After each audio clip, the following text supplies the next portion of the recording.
of the night. Let's go. When should a father become his son's friend? Obviously never before he's first been his father. Friendship without authority creates confusion, so that means that you can't be I wasn't my son's friend off the top. Me and my son are just now basically even growing a friendship. Man, he's 20. Major, I'm gonna sit here and tell you this right here. You basically just answered the question. Like, my toddler ain't gonna be your friend. Cause my toddler is your father. Like, hopefully we get to a point where we cool, we can conversate, we can do things to a certain degree. I'll never be my son's friend. I'll never be your friend because I'm your father. So that's just like, okay, your children are mixed, biracial. Yeah. They got a white daddy, they got black mothers. Yeah.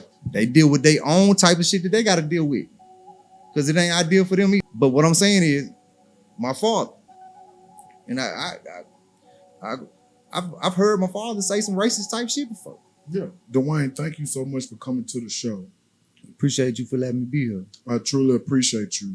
I want to get straight to it. Don't want to hold the audience up at all. What does becoming a man actually mean? Becoming a man.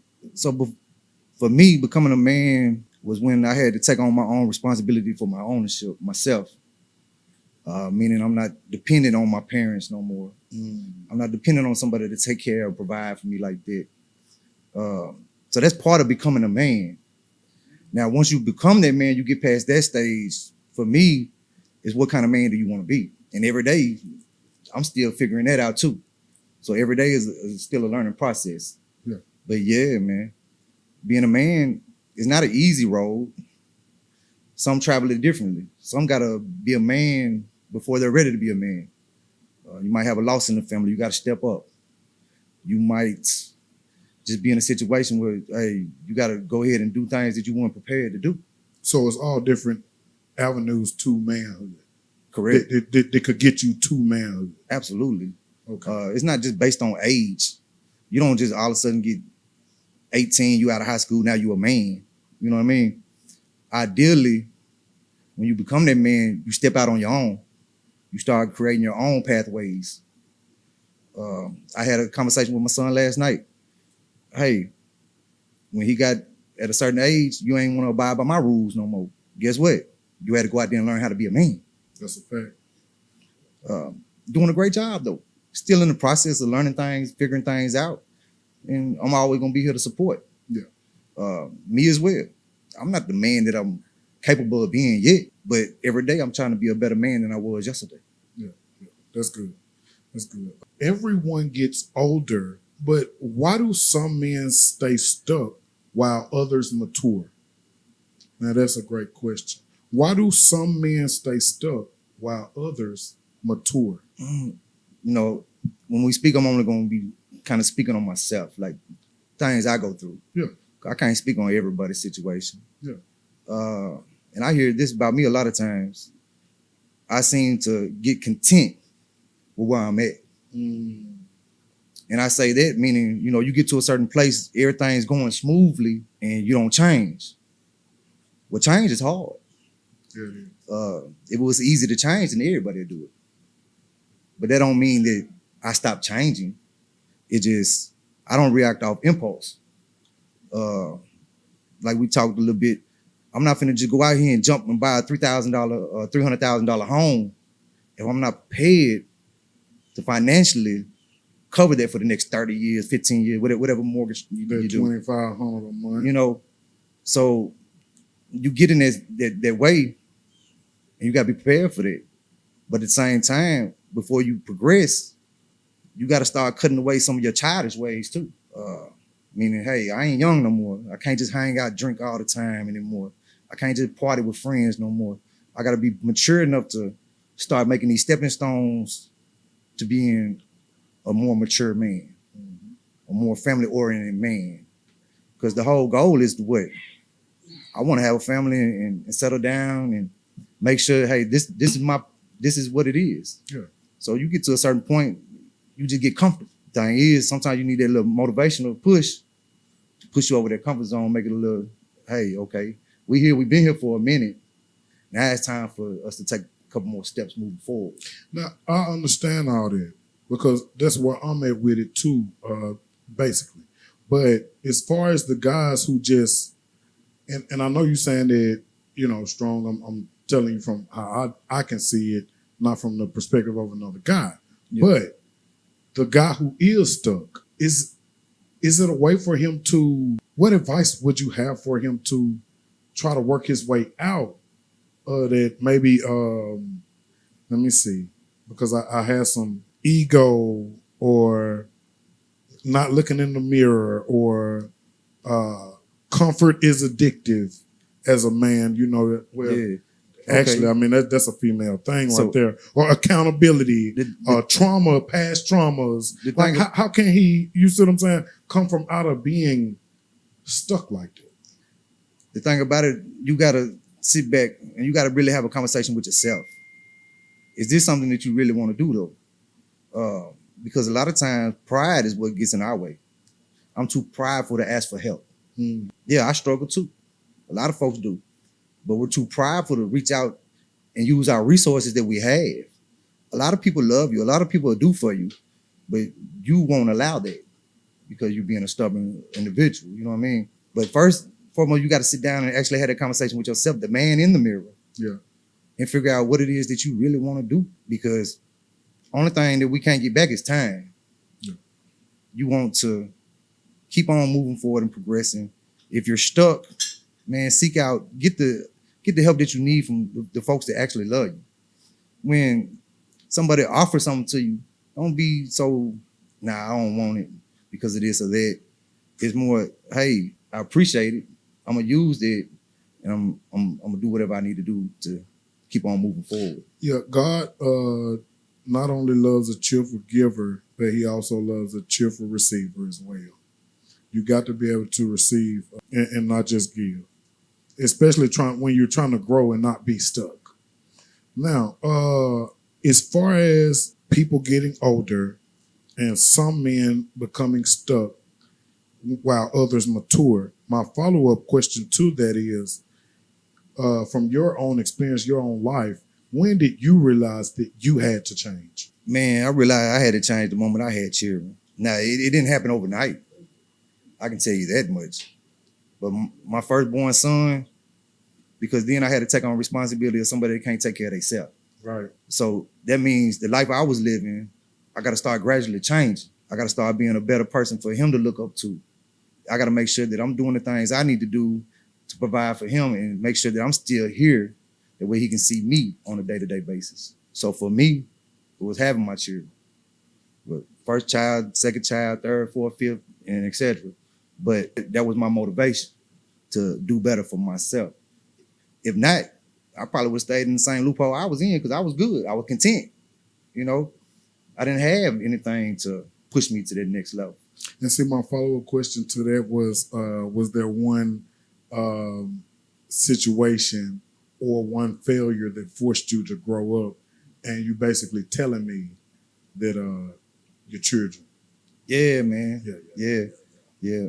I mean, on top of that, like there was a lot of opportunities when we was young that didn't get took advantage of. And now that I got older, like, man, I should have did that, I should have did.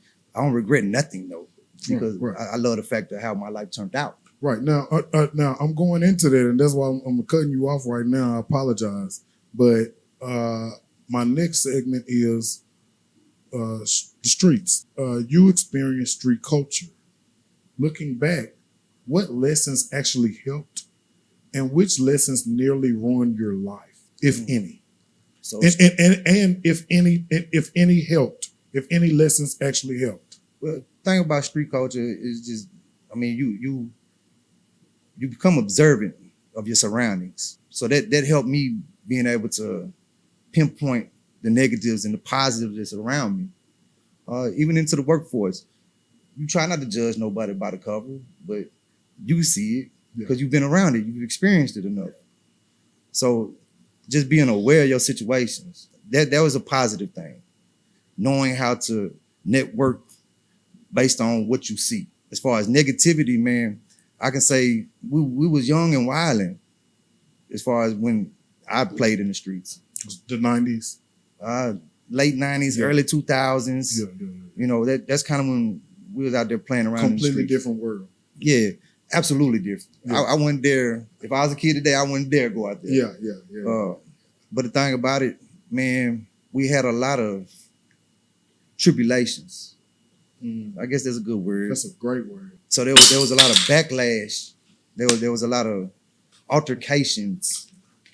And thank God for the neighbors, you know, that I was surrounded by. You know, shout out to Roxanne Ackley.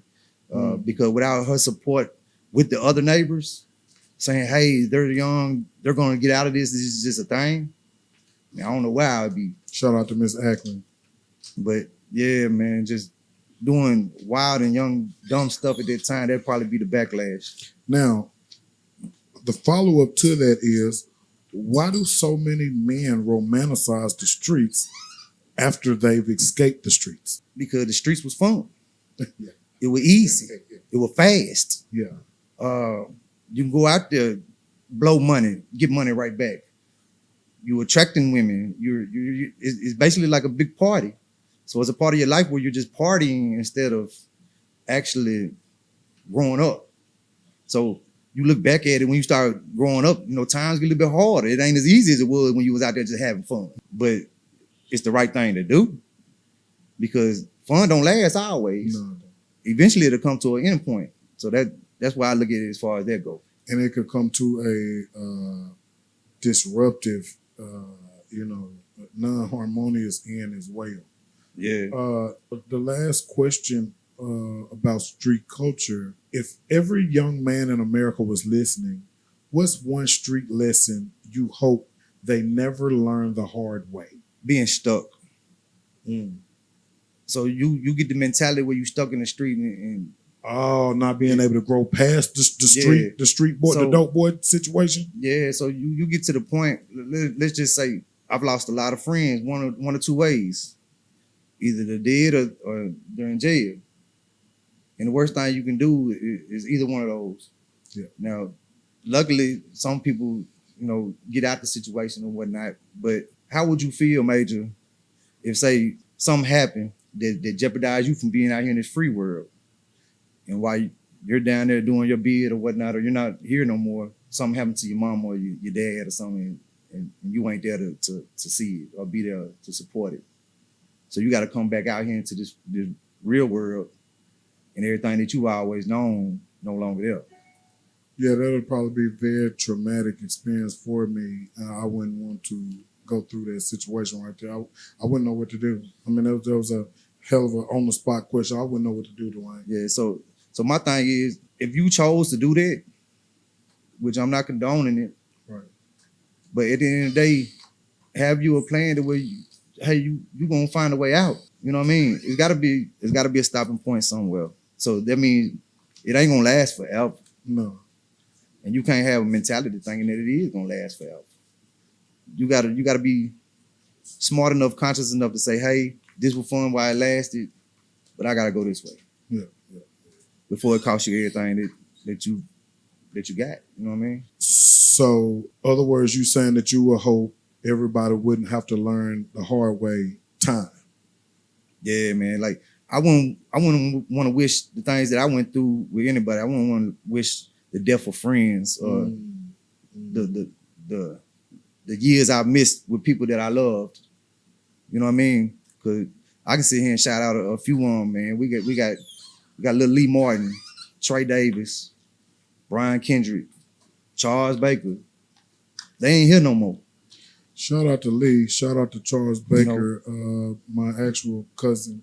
And all of that ain't street affiliated type things, but it was just being out there in that real world. Yeah. You know what I mean? So just stuff that could have been prevented. You know, it costs a bigger price than what I would be willing to pay. It's good, Duane. I mean, we got to move on to something lighter that was really good. I didn't know you was going to take it there. You went all the way to death. And so you wouldn't want to, I mean, I did ask you what would you not want a person to have to experience. Yeah, I mean, that hurts though. My goodness, you know? Yeah. I don't want nobody to go through that pain. Yeah. I know the feeling.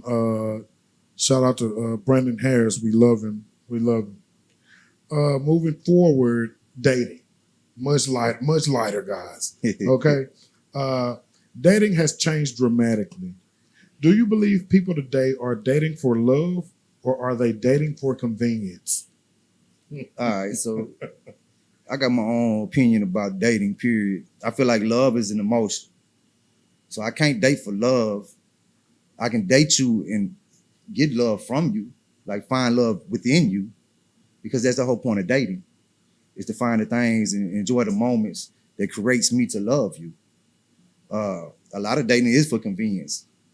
You know, what's easy for a man is gonna be like your sex and the things that you can do for me.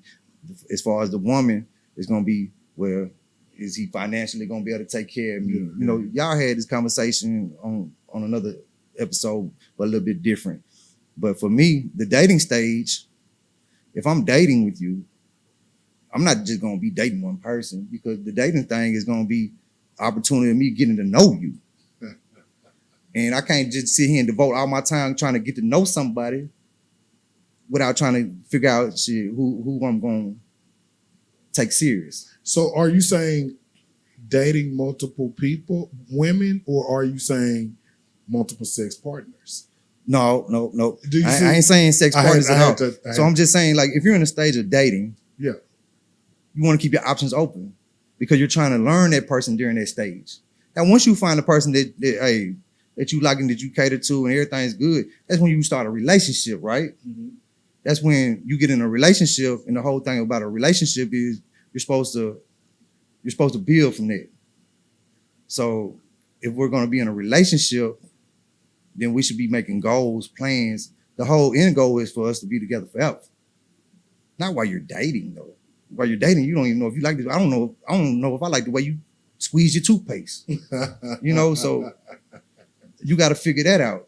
But once you create that title, I guess, of, hey, I'm with you, I want to be with you, that's when you need to really sit down and figure out what it is, personal goals for myself, for yourself, what it is, family goals for us together. And that's the type of things that you need to start building and working forward to. That's just my opinion. That's good. That was great. And like I said in the beginning, man, everything I'm talking about is for myself. I need to take my own advice on certain things. So this is me still learning every day too, because I'm not perfect. I'm probably the worst person that you have relationship advice from ever. But guess what? I'm gonna get there. I'm gonna get to that end. Yeah, I hear you, and I appreciate your humility as far as feeling like that you know what I'm saying, hey, I ain't the right person, but I get it, but you do have experience. Yes. And you've been outside for a while, and I don't mean in the streets or anything, you know what I'm saying? You've been a good man for a while at this point. I don't care what they say about you. Appreciate that. I don't care what they say about you, bro. I don't care what they say about me either. I got a question. Go ahead. If you're dating multiple people, how do you know which one is the one that you want to be in a relationship with or give that title to? Well, that comes with the time that you spend and the connection that y'all make. Obviously, you're not going. I'm not. She want to know, how can you know that from one person if you date multiple people? No, so you see what I'm saying? So I'm dating 3-4 chicks, meaning dating. Just I'm taking her out to eat. I'm talking to her, getting to know her. How do I know which one did I like? That was a good follow-up. Yeah. So that's just gonna be which one's more compatible with you. Which one aligns up with the way that you're trying to move. Okay. No, you're good. Because we might look better together, or we might vibe a little bit better together, but we ain't lining up. So, you know, we need to line up, because if I'm gonna spend all these years with you, we need to make sure we're going the same course. I don't want to get 2 years down the road. Now you venture off this way. And, you know, I'm like, okay, we should have figured that out in the beginning. Yeah. Okay. So that makes sense why you would have. Okay. That was good. That was good question. I mean, good answer. Yeah. And I actually got 2 follow-ups on that one. And it's the same question. Now go for it. It's just a vice versa question. What's something women misunderstand about men? The misconception about men from women. Yeah, so my opinion, you know, we are built to be tough skinned, you know, how would you say it? Tough love type ordeal. You know, we're designed to be like that. Man, we want that same type love that y'all receive too. But it's hard for a man to show his vulnerability to a woman, my opinion, because when I do open up to you and I show the vulnerability like that, You throw it back in my you face. throw it back in my face. Yeah. So but do I want that? Hey, yeah, I want to feel the love too. We got feelings too. It's just we cover ours very well. That don't make it right. That don't make it no easy. But I don't want to throw it back in my face either. But what do you want a man to be? Like, I don't know. I mean, I try to communicate as much as I can with my wife. I try to overly communicate with my wife. I had to tell my wife the other day, because we, I had a situation going on, that I experienced a feeling of depression for maybe 24 hours. Oh yeah. It was a horrible feeling. Yeah. And I didn't want to tell her that, but I know she was concerned what's going on. But it's probably because she can see it. She can maybe sense I'm a little depressed. Yeah. Now that took a lot out of me to say that to her. It did. And she don't even know that. You know Now, what I'm I saying? will say this. Took a lot out of me. To what you're saying, I think a woman has to be a safe space. You have to give a man, because you don't, like you say, a man don't want you throwing it back in their face. So you have to be a safety net, a safe zone, a place where he can go for comfort. And he felt like, you know what I'm saying? But it took us time to build that, I think, with our marriage, for him to be able to just be vulnerable with me. Like I had to show him. I mentioned earlier, like, it's hard for us to communicate. Not everybody it ain't. For me it is, because I feel like a lot of times when I'm communicating, you're just listening to respond. You're really not taking into consideration what I'm saying. That's You know what I it. mean? But at the same time, at the same time, I got to be considerate of everything you're saying. Yeah. So then it gets to a bickering back and forth. Yeah. Ain't nobody communicating no more. You're not, you just said it. You're not listening to understand. Yeah. You're listening to respond. And I'm not talking about nobody specific. You're waiting I'm not talking about nobody specific. I'm not talking about nobody specific. But you're waiting to have a rebuttal to what I'm saying. Yes. Opposed to trying to understand what I'm saying. Because at the end And of the day, see it from my POV. at the end of the day, you need to understand what my needs and wants are too. Mm-hmm. And I need to do the same for you. Of course. I mean, that's kind of how communication works. Yeah, I agree with that. Now, same question. What's something men misunderstand about women, in your opinion? So the misunderstanding that I have, that I would feel, if we really don't understand how much a woman does throughout the day, man, especially as a mother, how much they have on their plate. So I'd be the first to tell you, what the hell you do today? Ain't shit done. Not knowing, hey, this child had to go here, this child had to go here, this child had to go here. Mm. So it's more of that dynamic for me. Like, because I tell you right now, hats off to the mothers, because if you flip the roles, and I had to do that on a daily basis, 10 out of 10, we gonna fold. I'd rather go to do the 12 hours. Yeah. Give me the 12 hours. Yeah, let me go put in my work, come I'd home. rather go do the shift. And we figure that thing out that way. Yeah. I agree. That's good. And just to put a little input on that, kudos to you for understanding it, because a lot of times people don't realize, as mothers, we're not only going places, but we're emotional dumb. Our kids have feelings and emotions, so we have to deal with this child and his personality and their emotion, and this child and that, and we have to take all that in and deal with our emotions and cater to our men. So it's like, it's a lot. That can be overwhelming. It can be, because we go to our men for our safety. After I done had a long day at work, I gotta understand shit. I just can't come straight home and expect to be catered to like that. Now I do. Don't get me wrong. That's exactly what I want. Most men do. That's me being selfish and not taking her in consideration as far as what she done did all day either. But I still want that. That's a fact. Have you ever realized years later that someone was actually good for you, but you weren't mature enough to recognize it? It's a good one. I can say yeah now. I say now probably because basically when it's over with for me. Ain't no moving back.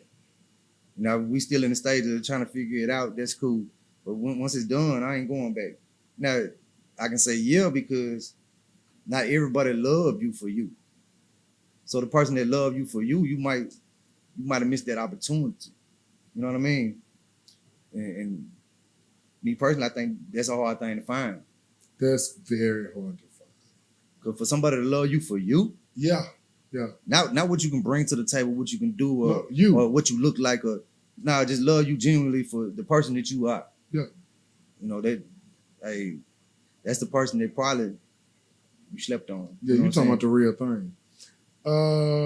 Okay, moving past relationships, moving into the fatherhood.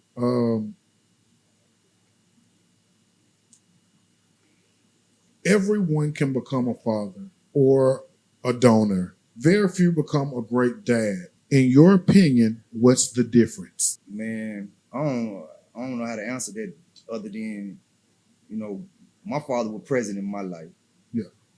And even though we weren't a together household, my bad. Even though we weren't a together household the whole time, he still made sacrifices. Yeah, he still made sacrifices, even if it was a 3-day weekend, to drive 8 hours, come get me, drive 8 hours back.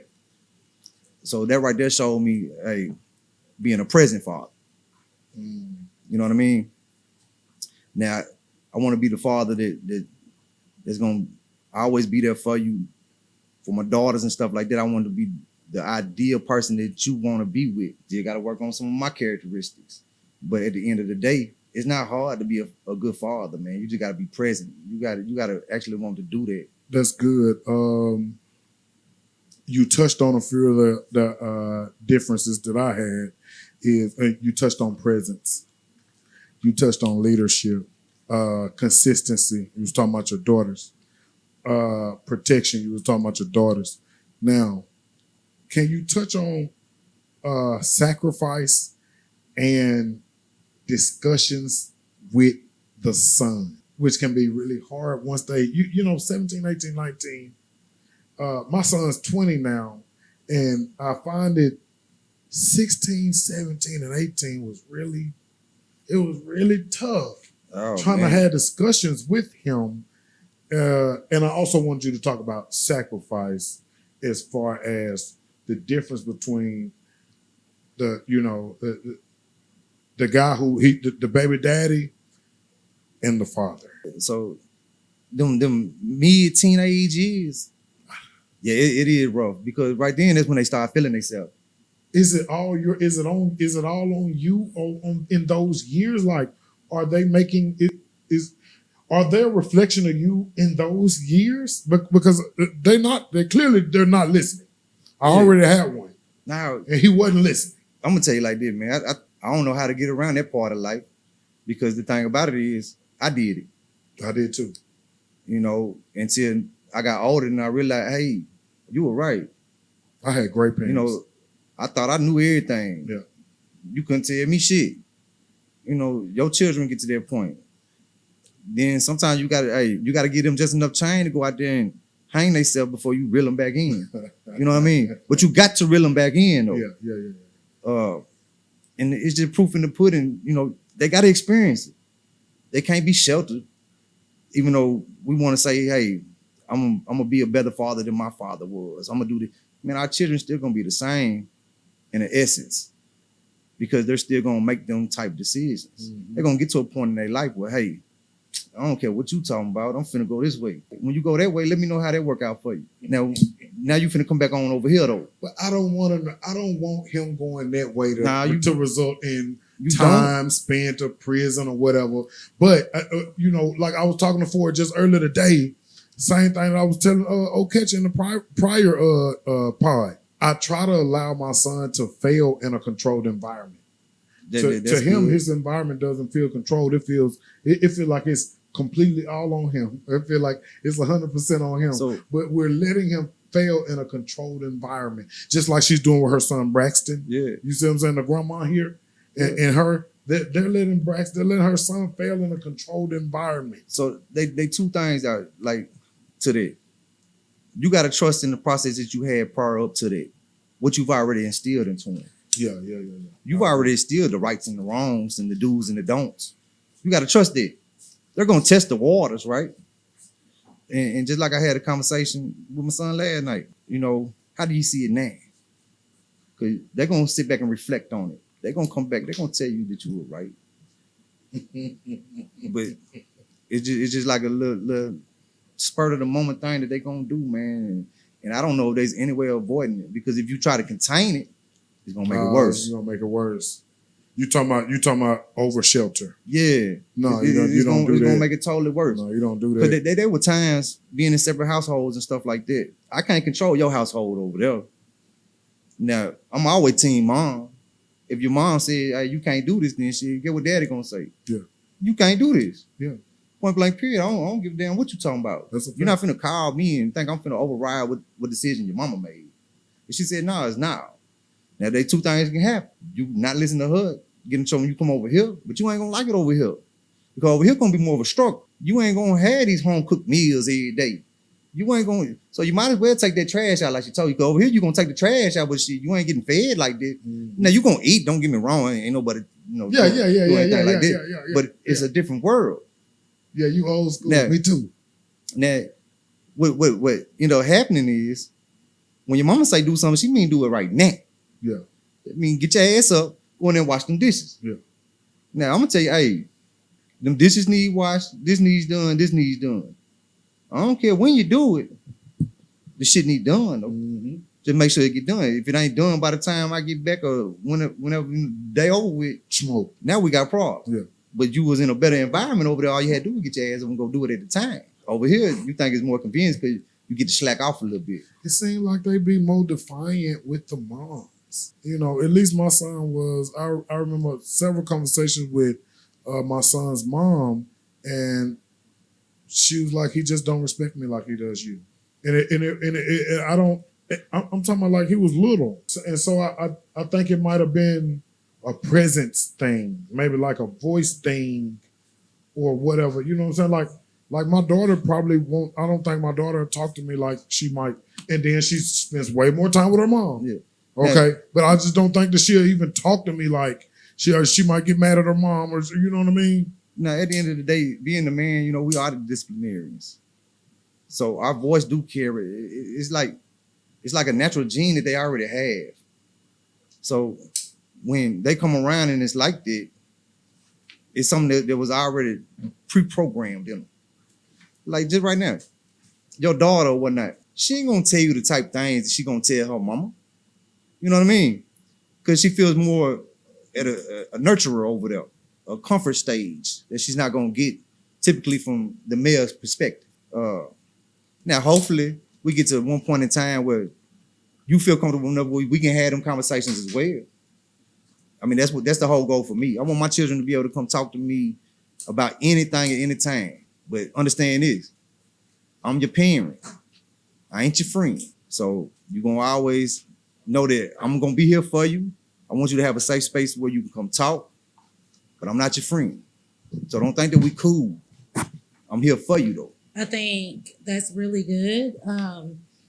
When it comes to women, and as a woman who raised sons by herself, you know what I'm saying? It's just different when a man, I think, like you said, it's natural. A man has a certain authoritative with his tone, with his presence. A real man, anyway, and it just naturally comes with respect. Now, don't get me wrong. I sit here and fuss at my girls right now. Here, they don't listen to me until I get serious. And think about it, I don't want to whoop you. Oh, guys, I don't want to do none of that. Kids. But if it come down to it, yeah, I'm gonna do what I need to do to make sure that you're doing the right things as well. And then even when that happens, guess what they're gonna do? They're gonna come back and show you the love and affection because they knew they were wrong. Mm-hmm. It's just, hey, I'm tired of playing with you. Playtime over with. You know what I mean? And they do, when they know they're wrong. I know for me, my sons have come back and apologized, or Mom, I didn't mean it like that, or I didn't, you know what I'm saying? They do apologize, but I think it's very important for a male presence. I think it's important for a male discipline. And it just comes differently with a male, with a father figure. I ain't gonna tell you no lie. See, I grew up a little different though. Like I said, I lived with my mama for 7 years in the backwoods of Kentucky, man. Like, didn't know that. Yeah, up there. What, 7 years? 0 to 7? No, so it was more like 3rd grade to 8th grade. And then you came here? Yeah. I didn't know that. So- So was you here initially and then moved there? So I was born in Ohio. Mm. And then my father came down here. My father and my mother came down here. To get to a bag or something? No, we came down here so he can work for Delphi. To get to a Okay. bag? General Motors. Yeah. After a few years, they separated. But of course, I had to go with my mother, which, nothing wrong with that. But it showed me a different way of living. Like up there, hey, they still had outhouses. You ain't had no neighbors like that. Your neighbor a mile down the road. Outhouses, But- they had to go outside of the home to go use Yeah, the bathroom. not me personally. Yeah, But, yeah, yeah. but we had a lot of family up there. So, It's just that they went over a lot of people's head. I wanted to bust that down. oh yeah, Pause. our houses where you go use the bathroom outside In a different in building. a wooden shack type ordeal. Yeah.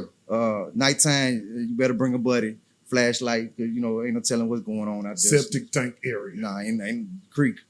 Ain't no Creek. septic tank, Oh, creek. Lord. You know what I mean? Man. But that just showed me a different way of life, though.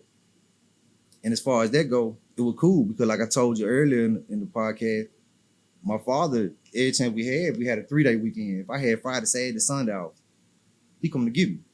He driving up there. He coming to get me. That's what's He up. coming back. He going straight to work. He ain't got no rest. That's an 18-hour trip. I mean, a 16-hour trip. Wow. Yeah. And the only thing he doing is bring me back down here to the city. Wonderful, man. Just to be with them. Yeah, just so we had that present time. You know what I mean? Go back, drop him out. Everything good. Get back up there. Everything still family. Everything up there was family to me, but it was just a different way of living. Mhm. Now I was fortunate enough.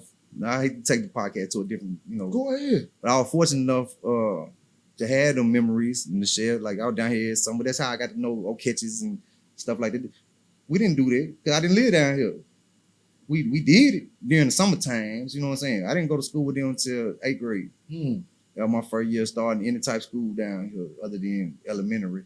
And, you can't really remember back that time frame. But the moments in between is what mattered. So I remember I had a decision, man. Me and my father, he dropped me off. I was about 13 at the time, it was about 8th grade, about 13. That's And not I told him in the car, I said, because my parents always gave me the option.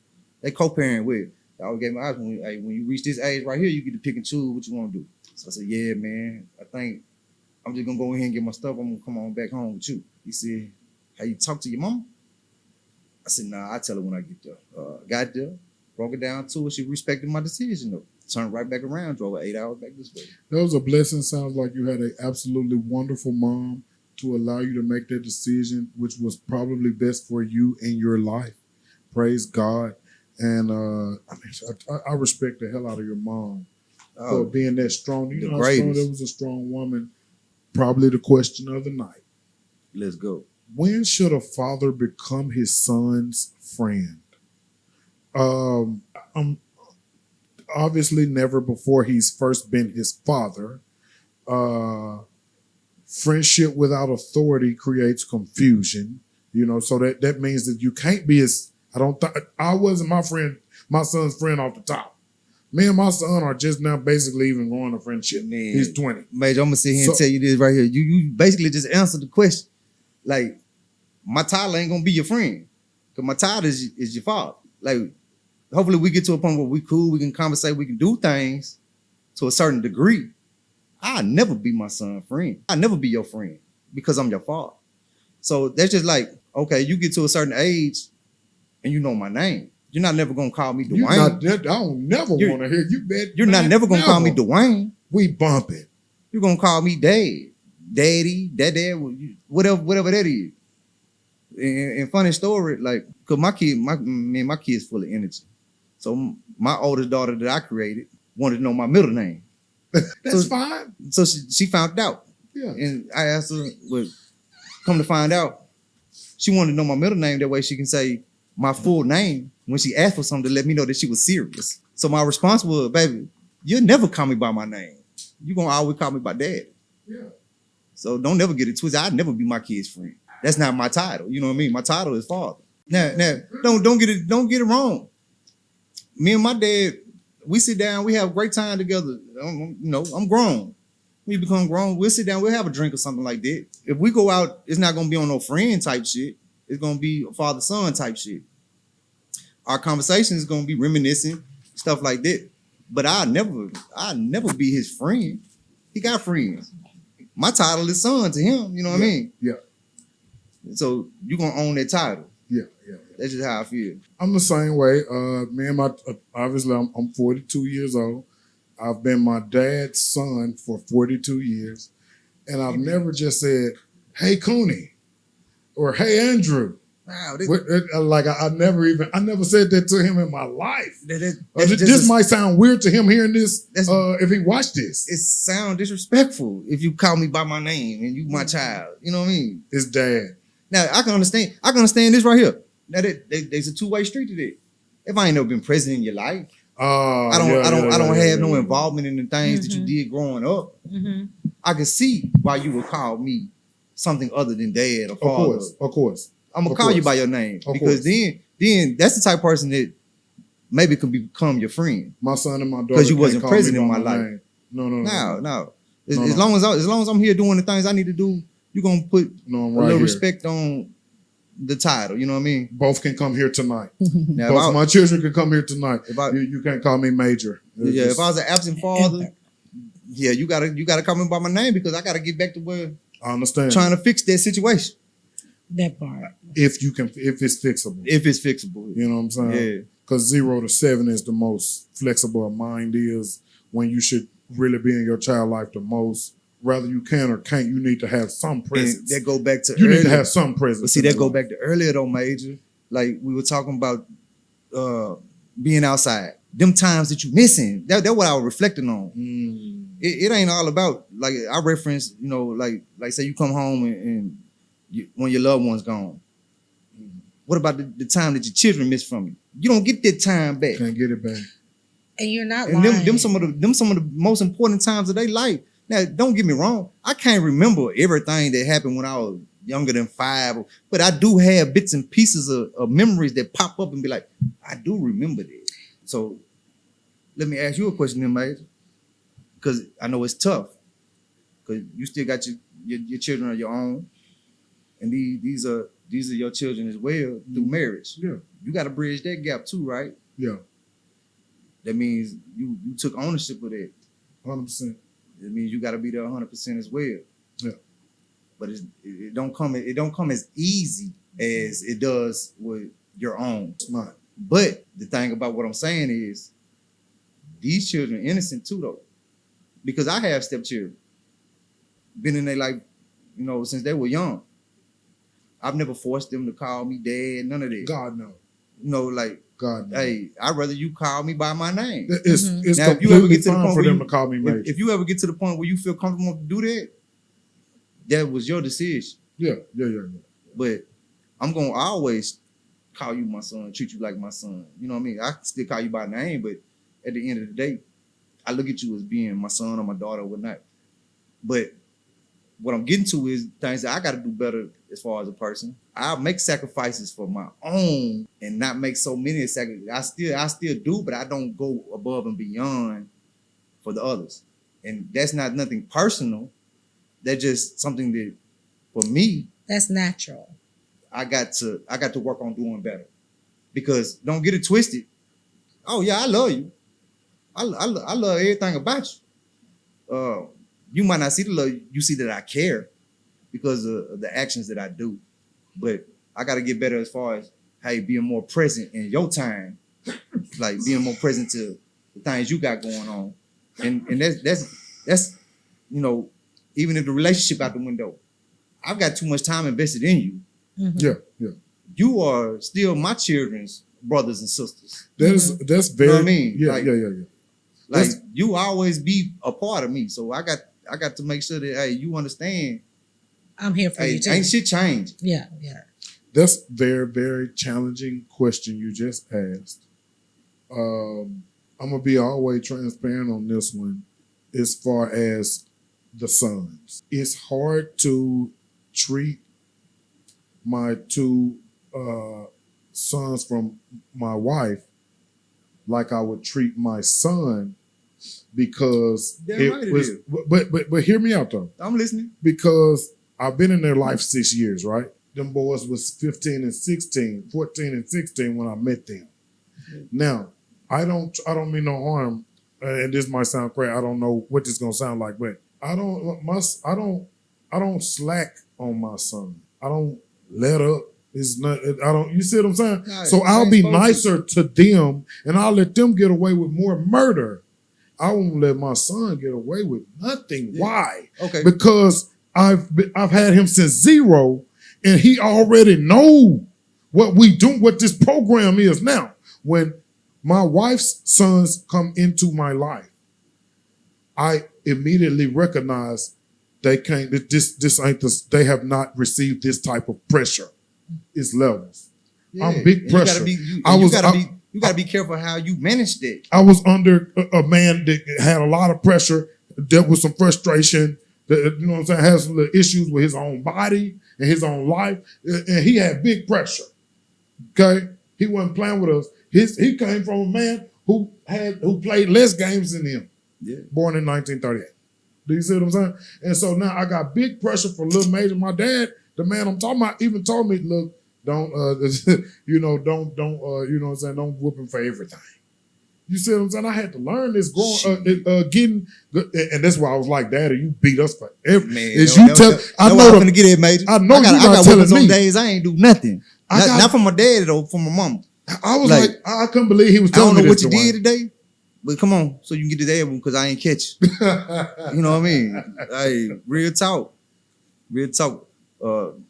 So do you see what I'm saying about Yeah. my kids from my 2 sons from Yeah. my wife? I know how it I is. can't get him as much smoke as I'm gonna get Lil Major all the smoke in the world. And It's okay if he don't like me. Now the thing about it is you got free access to do both.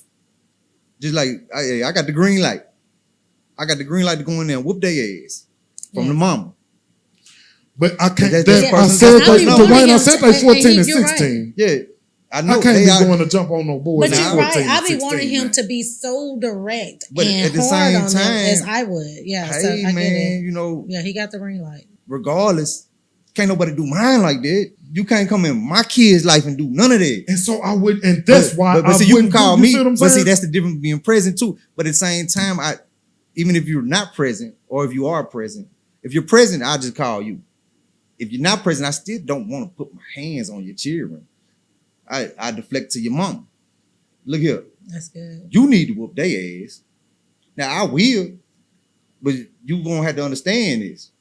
I don't want to. I'd rather pull them to the side, give them advice, give them some type of understanding. I tell them all the time, hey man, you think I want to hear this shit? I don't want to hear this fussing because y'all ass ain't doing what you're supposed to do. But at the end of the day, I'm not finna come in here and just whoop on you either. I don't like whooping on my own. I had to learn not to be jumping on my son for everything. Because there was a point that I thought that I was supposed to be like my mom and dad. Nah, like Major. in the 90s, we got a whipping for everything. Ain't nothing wrong with that because we all right. Look at this generation now.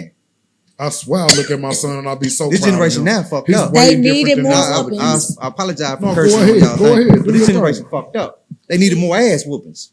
But at the end of the day, we were trying to be better than not knowing that shit. Hey, what we got was that good shit. In hindsight, I know that. And I tell you like this, me and my son, we so much alike. That's why we bumped heads. Yeah, me and my You too much like me. Yeah. Of course we ain't gonna jail like that. We're not gonna get along like that. The same. Like, because you are a mirror image of who I used to be, or I'm just getting old, I'm a little bit more mature, but you're still like that. That scared me. Yeah. Because I don't want you to be nothing like me. No, not at all. I was lucky. I made it through a lot of shit that I'm glad I made it through. That's just how life was. But we have our times, we talk about it now, like, yeah, we bump heads a little bit. And even though I did some of the things I did, like I done touched you up a little bit. My daddy roughed me up. So yeah, I rough you up. But now I'm where my son at? So I'm over here like, man, God, Oh, man. I gotta do better, I man. know But the I'm feeling. trying to teach you the same lessons that I was taught. You know what I mean? But just gotta figure out a different way of doing things. Because if not, they still gonna take advantage. Did your children teach you anything about yourself? Man, hey, my kids teach me something about myself every day that I don't know. I can say that, man, and it feel good. I'm appreciated. So the sacrifices I have made, did make, they let me know that, hey, regardless, Pops, I appreciate you and I love you. You know what I mean? Yeah, my daughter come over here, pinched my belly the other day, and said, hey, you need to start working out. Just not know. I'm getting there, baby. I just ain't there yet. I thought you had lost weight. Hey, I'm getting there. I just ain't got there yet. Yeah. But you know, hey, it just be my family is so charismatic because I got so many different characteristics, man. All of them different. So there's never a dull moment with none of them. But at the end of the day, yeah, they showed me that they reciprocate the love that was given. Yeah. You know what I mean? Yeah. 100%. I got a son right now, 17. That's my second oldest. 17 just seems like the scariest age. Man, going into a senior year. But guess what? It seemed like he always around me. He on point. Nah, he's slick now. He real slick. He grew up under his older brother. You know what I mean? But I give him enough leash, like I said earlier. I'm gonna pull you back. You know what I mean? But at the end of the day, man, it's just the involvement, the love. I love you, daddies. You know what I mean? I got one right now. Ain't gonna let up off my neck. Hey, it don't matter what it is, mate. Daddy is her world, and she ain't gonna let me not let that be that. But that's the privilege of being present in your child's life. That's absolutely. Yeah. Absolutely. Yeah. Now, moving forward, I got 2 questions on respect. Let's go for it. What's the difference between being feared, being liked, and being respected? First of all, I don't want you to fear me. I don't want you to fear me at all. Because if you respect me enough, you're gonna like me.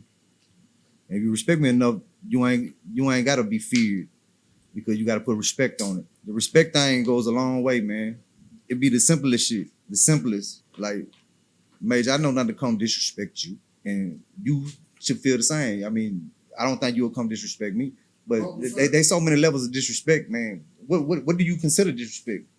If we at a nightclub, you step on my shoes, you think that's disrespect? No, I don't look at that as being disrespectful. Now, I would rather you say, shit, my bad, big dog, I apologize. But, you know, I'm not going to let that become a big issue. Yeah, that's minor shit. Yeah. You know. But I'm not going to say something disrespectful towards your parents or towards your kids. You see what I'm saying? No, I ain't going to do that to you. If somebody, we ain't going to talk to each other like that. If somebody doing something like this, you know what? That's disrespectful. I feel like they are hurt. They are a hurt individual. 100%. Because hurt people. Yeah, that's it. And you're only gonna say something to try to hurt me because you're hurt. That's good. You know, what's the words and sticks and stone break my bone. Words never hurt That's me. No, that's a lie. Words they lied hurt. about Yeah, that. but Words hurt. Words They are sharp. Words hurt. The tongue is sharp. Yeah. Two-edged sword. And they cut deep. Yeah. Because the thing about it is, what you heard, you're gonna go back an hour, 2 hours, 3-4 days later, and you still remembering it. It's still running a course in your head. Mm-hmm. So it ain't bodily hurt. It's mental. You know what I mean? So yeah, be careful what you say to me because I pay attention to a lot. That was part of being out there in the streets taught me. Mm-hmm. Cause every joke ain't a joke. Ain't a joke. Must be nice. It's a subliminal. I think that's the right that's word. That's what they hit you Might with. not be the right word, but yeah, no, it's a subliminal. You know, that's a shot. Yeah, it's a shot. You know, they just be careful. Yeah. Pay attention though. I mean, what's up, big money? Hey. See what I'm saying? Thank you. Yeah. No, I appreciate you for feeling that way. But I do understand what that is. And I understand Must be the energy nice. that come behind it. I understand what that is. The spirit that comes behind. You really don't even know the whole situation. Like I told you, Major, I said, ain't you strong? Major, Yeah, let me sit up. I said he and told you earlier. I make broke look good. Mm. I just look like this. Now I called you out, but I ain't gonna say on camera what I said off air because I do. You've been getting to a bag. You know, I'm not. We're not gonna. Yeah. You can't just throw it off on broke now. No. But when I say broke, my broke will be different. Yes, it's levels. Cause I ain't gonna sit here and sugarcoat shit. Shit, I done fell off plenty times. Shit, I might be behind on the mortgage right now. It's gonna get paid. Right. That's a guarantee. You know But what I'm that's saying? life. But- Life be life. Yeah, life be life. Yeah. Mhm. Yeah, you talking about life. Now, I can sit here and look like money all day though. I understand. Yeah. At the end of the day, We know. you know, sugar and salt look the same. It's people out there whose mortgage is not going to get paid. They're not really getting to a bag, and they can't. And They ain't putting no effort in, mate. right. That's I'm just saying though. That's At the end of the day, I know this right here. If I'm struggling, what I gotta do?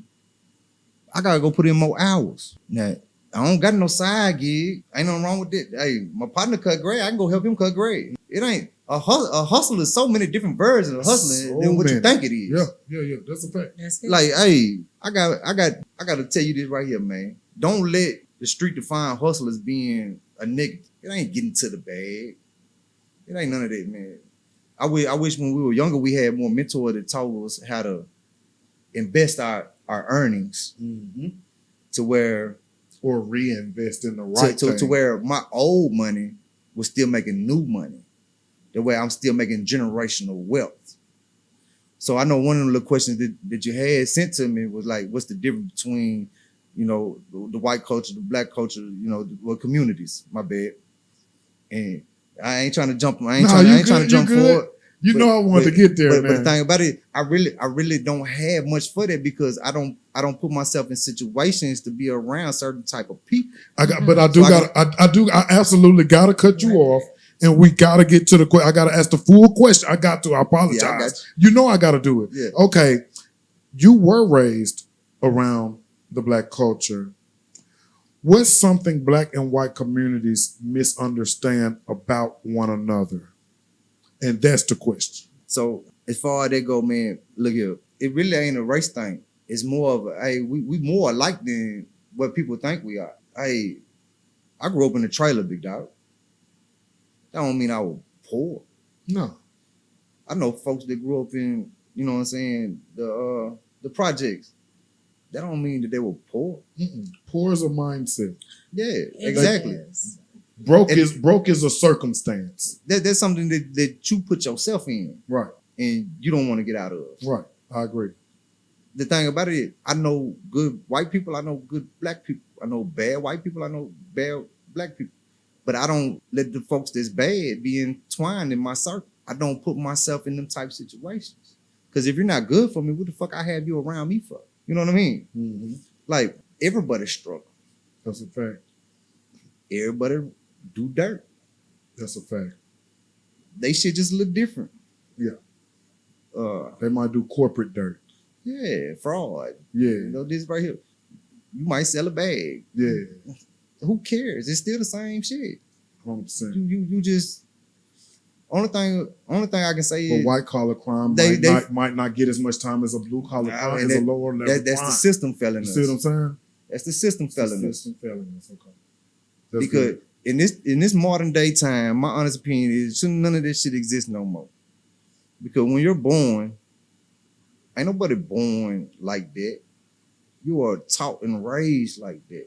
What things are you speaking on that shouldn't exist anymore as far as a policy and law? I mean, because there's got to be what you're talking No. We ain't doing politics, but I'm gonna talk about like racism. about. Okay. It shouldn't be. It shouldn't be. Nah. Don't get me twisted on that because I really don't want to go there because I know this can go left field, it can go right field. I wasn't raised in the eras where Right there. this shit existed. You know what I'm saying? Not saying that it don't exist now, but I'm talking about I wasn't raised like that. What I'm saying is, in order for it to still be in today's society, they're still being taught to be that way. That's good, Duane. You know what I mean? My children, Your children are my black. children are mixed, Yeah. biracial. Yeah. They got a white daddy, they got black mothers. Yeah. They deal with their own type of shit that they got to deal with. Because it ain't ideal for them either. But what I'm saying is, my father, and I've heard my father say some racist type shit before. Yeah. Now, if you be around him, you'll understand. But I done had to already be like, hey, nah, you can't do that. He's a boomer, born in 60s No, it was- or before the Yeah, 60s. 57. Come on, that's a baby. So that was just the way that they were raised. My father sit here and tell you right now, I wanted Duane to be with a white woman. Because he want whites with whites, blacks with blacks. But guess what? My parents do too. Guess what? I gave you biracial children. So do you mean to tell me you ain't gonna love them? He love them the same, I'm sure. I think he loved them the same. No, he loved them to death because you seen know why? Oh. They are part of me. Yeah, That's I was right. say I think I just seen him at some games or something when I saw Yeah. him. Yeah. Now, has he said some slick shit before? Of course. Hey, man. Yeah. You can brush it off no harm, no foul, but at the same time, now you can't play like that. Yeah. But at the same time, I wasn't raised when you was raised. I ain't Now- trying to give him a pass, now- but he a boomer though, Duane. But now The he never. boomers, I mean, my dad's a boomer. My dad's is going to say some slick. Yeah, You see what I'm saying? Yeah. I mean, I get it. But my dad also told me and raised me and my brother to understand and know you're going to need white people. Okay? You're not going to reach but so high of a level without white people. You're gonna have to work harder for it. White people are going to need black people. Yes. Okay? They're trying to build their companies, do this, that, and the third. They're going to need black people. Okay? And so I always looked at it like I need them. I need them. You know what I'm saying? Like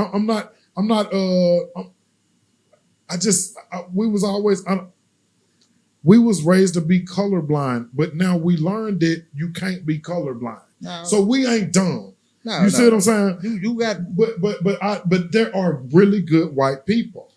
man. And then Absolutely. like you said earlier, there are bad white people. Absolutely. I don't think that a baby boomer who was raised a certain way and said some slick things, or a black baby boomer who was raised a certain way and said some slick things towards the white race, I just don't look at that as racist. Like I said, now I'm not sending no shade to Pops because shit. I don't think your dad was trying to hold black people back. That's 100. racism to me. Pops 100. My best friend, you know Fred.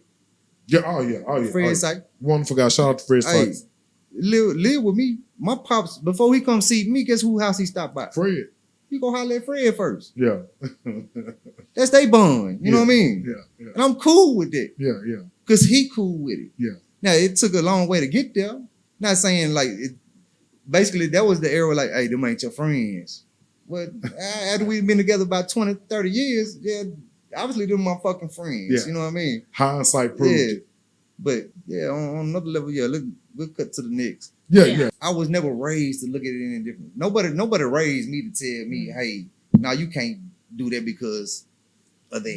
Yeah. You know what I mean? Yeah. The That's same it. summers I was coming down here when I didn't live here. My cousins coming down here and they look full blown Mexican, with Hispanic or whatever. Not Yeah. But my uncle had twins and another son with a Hispanic, and they look just like their mama. Now these my first cousins. I fuck with them faithfully Heavy. my whole life. Right. My whole life. I And got I got one. She finna come down here and start back living in Decatur. You know what I mean? Because to me, that was family. That was like this, like right here in the flesh. Yeah. Have you ever been judged? Follow up question on the black and white culture and communities being misunderstood. Follow up. Have you ever been judged before someone actually knew you? All the time, man. I think a lot of people do it though. You look at me differently because I don't dress like you. You look at me differently. Yeah, they judging you. Yeah. You looking at me differently because I got biracial children. And I break it down to you. Now, once you get to know me, you love me. I talk different, mate. I don't sound like how the normal person you would think sound that look like me. I get it all the time. You from down south, you from New Orleans. No, this is just how I talk. But to go in more depth of that, like, so we moved into a different community one time. You know, I had to upgrade because she had more children and whatnot. Had to get a bigger home, make sure everybody good. Predominantly older white people. Ain't nothing wrong with that. I'm cool with it. No. But it'd be the little nitpicking. Why the dog pound come to my house every day talking about I don't take care of my dogs when my dog's healthy, fed, everything good, They were calling. trained, you know, can come out here and sit down on call. You know what I'm saying? Go back in the house. My kids can come out here and walk the dog around the The yard. neighborhood emailed each other and had a discussion about you. because you don't want to come directly and say anything to me. Uh-huh. So No. you want to go over here and try to do little slick shit. Duane, you're black. That's what I'm saying. I'm telling you what the older baby boomer whites, no shot to the baby boomer whites. but they you were black. That's what they thought. I mean, I'm fully white. Well, I don't know my background history. I think we got a little Indian in us a little bit. Yeah, So if we I get in are. the sun, I think- but like the thing about it, I got 3 beautiful daughters that look white, blonde hair, blue eyes. I see. blonde hair, blue eyes. So when they're with Shout their out to mother, she hear the little slick comment. I don't hear the little slick comment because I don't get that. Oh, them ain't your kids. Wow. Like the disrespect that way. Like motherfucker, these is my kids. I didn't know that. A black Yeah. mama with 3 kids that A That black look- mama with that three look white more like blonde me. hair and blue Blonde hair, eyes. blue Oh, eyes. they passing. Yeah, they That- go for that passing movie. back in the day. Now see, look. Called passing. So like, I seen them. They if we beautiful. together, if we was together it makes sense. in the store, oh, they're so beautiful. If I'm with them, they're so beautiful. If she go to the store, it's more like they're beautiful. Who are you keeping? You know, like you're a Are babysitter. those your kids? Yeah. Yeah, Yeah. like come on, man. But see, Boy. the other backlash to that is let me take the all black kids with me to the store. Ain't nobody gonna say shit to me. These my kids, but you ain't asking me. You ain't saying your little subliminals. You know what I'm Yeah. saying? Yeah. That's the life. Yeah, So that's what it's we crazy. You are. talking about like Duane Jr. now? No, not my boys because they part of me. He I'm talking about the I'm black talking about, I'm kids. talking Well, about but like, his son them look. You know what I'm saying? no, I'm talking about like my daughter's brothers or The black Yeah, kids. yeah. like you know damn well they don't look like me. Yeah. But they with yeah. me, and you hear him say dad or something like that. You ain't saying shit out the way. Well, you a male. You a male. But They at the gonna same, say they at the gonna say same something to your wife, to your old lady, your baby mom. Nah, I take that disrespectfully though. Yeah. I know. I would too. But see, man, that's what you You got. should. That's what you got to fail to realize though. But that just shows what we are. You got to fail to realize this though. America. This the crazy thing. So my oldest daughter, she a manipulator. I'm gonna say she's 7 years old. She manipulate because she knows her white privilege, I guess. And I ain't saying like that, but Yeah. she tuned in to what's gonna give her way. Let her go to the store. Let her go to the store, and she don't get what she want. She'll fall out and be like, "Shit, she trying to take me." Like, hey, like, folks looking at her like, "Shit, hold on, get away from that kid, motherfucker. This my kid. Hold on, let me call daddy. This they daddy. Get your ass up and go on with that bullshit." I'm not saying that's what she do, but I'm just telling you the type of the shit that can She elevate. has learned. Yeah, she didn't learn. Yeah. She just trying to get her way, and she's being a kid. Yeah. Don't ever forget But that life part. is teaching her. That's what we are. Lightning round. We Yeah. made it here. Let go. We made it here. Shot. Okay. Shot. Yeah. Okay. No, I'm just fucking And with we taking a shot right after this. I'm just fucking with you. Okay, but I'm not. Okay, complete the sentence. Complete the sentence. This is the lightning round. We're completing the sentence. Success is. Take your time. Lightning round never goes fast. Success is. That's a good one. Ooh. I can't do the I know. I can't do the whatever. Answer. My Okay. wife's trying to do the whatever the women thing they be doing. Yeah, I can't do it with you. Success is the ultimate goal. That's good. good. Failure taught me. Life lessons. Every father should. Be active. Facts. I like That these boy ain't answers. playing. Yes. Every son needs A mother and a father. the strong men. That's a tough one. Strong men don't get took it serious. They prey on the weak, y'all. What else? Weak men always. Go back to their same ways. That's good. Man, your answers are hard. I love That boy ain't it. Love playing. it. I love it. He got some good answers on the spot. I don't care if you don't feel like you're qualified because I understand that you got experience. Marriage requires Dedication. respect is. Earned. I like that. Peace feels like Comfort. real wealth is. Generational. And at that end of our lightning round, that might have been our best lightning round. That was pretty Man, good. he did so. You did Hey. great. Yeah, I don't know. That might was have been, hey, just cut to the lightning round. Cause shit, they probably a lot of shit that I done said throughout the night that I don't know. A lot of folk might not like. It is what it is. I'm genuinely me. I'm always gonna be 100% me. I don't sugarcoat that. At the end of the day, I always told you, I started with me, I'm gonna finish with me.